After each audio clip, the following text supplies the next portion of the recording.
Kayo po ba ay namumblema dahil may naniningil sa inyo sa ngayon? Tapos wala kayong pambayad. Or kaya po masipag ka naman matyaga pero lagi kang walang pera.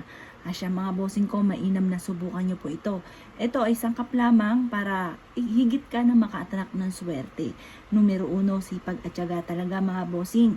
Ngayon po mga bossing, ang gagawin lamang po natin para kaagad ikaw ay magkaroon ng maraming pera, isusulat nyo po dito ng 3 beses ang inyong tunay na pangalan at ipelyido.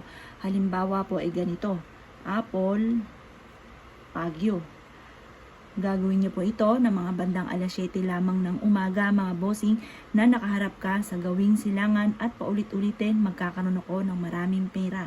Lalo-lalo na kung meron kang bibili na pangangailangan ng inyong anak or kaya po ng pagkain or kaya po magbabayad sa utang. Ngayon po, islalagay niyo po dito